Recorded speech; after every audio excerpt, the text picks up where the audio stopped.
sono rotto proprio cazzo di vedere un Napoli pazzo così, ma c'è rotto proprio... Non vinciamo niente, voglio, non vinciamo niente, la mamma ce l'ha in da capo, non si vince niente, perché pareggia con il Torino a così 0-0, anzi, il Torino che voleva vincere la partita, non noi. O Torino attaccava e noi stavamo in difesa a posto di attaccare noi, ma stiamo scimunendo capo. Voglio, non ci siamo mentalmente, non siamo una squadra con la mentalità giusta per andare a vincere, che cosa? Non vinciamo niente così, non vinciamo niente. Ha voglia di, quest'anno un Napoli vince così. Voglio, l'Inter e la Juve sono superiori. L'Inter e la Juve sono superiori. Ammetto, voglio, ammetto che sono superiori. Perché stasera abbiamo visto il gioco del Napoli, il calcio spettacolo del Napoli. A parte un colpo test in due secondo tempo che ha fatto il Napoli. Voglio, che cosa ha fatto il Napoli? Il secondo tempo ha fatto quel tiro di Fabio Arruzzi da fuori area e quello di Mertens. Basta. Chi sia un Napoli, voglio, chi sia un Napoli, ha tirato un altro po', è stato un altro po' più pericoloso il Torino, Belotti, Ansaldi, quel tiro che Meret ci ha salvato un paio di volte, voglio, sono cazzate nere, voglio, sono cazzate nere, mannaggia, Marosca, mannaggia, come si fa a pareggiare sta partita, ma come si fa? Come si fa? Quando noi dobbiamo vincere, voglio, 9 partite, quando è? 7 partite, già 3 passi falsi, 3 passi, 2 sconfitte e un pareggio. Due sconfitte ed un pareggio.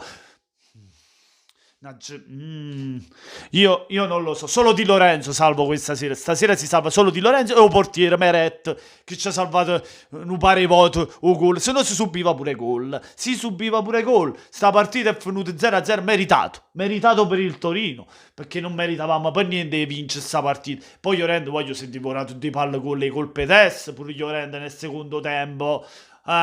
Cosa dico io? Poi non mi date ragione. Che dici? Che ci serve l'attaccante forte? Tenga ragione, voglio. Tenga ragione, voglio. Ci serve l'attaccante forte, a noi ci serve.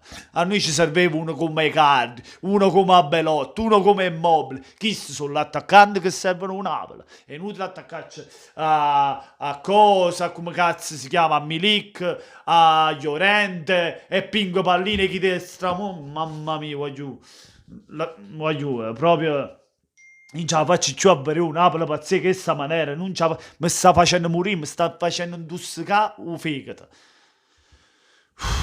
Voglio, io non ce la faccio più a vedere una cioè o Torino ha fatto la partita il secondo tempo, o Torino voleva vincere la partita. Voglio, ma vi rendete conto, noi dobbiamo giocare per il campionato? No, è il Torino che gioca per il campionato, no? È il Torino che sta giocando per inseguire Inter e Juventus. A così mi è sembrato a me, perché a fine della partita era il Torino che gli va a cercare la vittoria.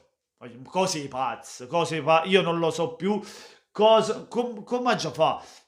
Io non lo so se lo vedrò un trofeo, uno scudetto, uno scudetto, una Coppa UEFA, prima di morire. Speriamo che avremo, voglio, speriamo che avremo perché non lo so, io non lo so, Lozano, uno peggio in altro, Lozano che, voglio, non ne ha agarrata una oggi. Allan, vabbè, sì e no, Zielinski, quello che può fa, pure Fabio Ruiz. Ma aspetto da più dall'attacco, porca puttana, un gol da fa, un cazzo di gol, porca, non fa. Come si fa a non fare un gol? Come cacchio si fa a non fare un gol? 0-0, voglio una partita che ha fatto schifo, poche azioni, cioè, primo tempo morto, cioè, volevo fare pure la live, mi è passata la voglia, ho fatto primo tempo, mi è passata la voglia perché è una partita dove ci stanno 3 tiri in porta, 2 in rosso e 1 rotorino. O secondo tempo uguale, non è cagnato niente, voglio, non è cagnato niente.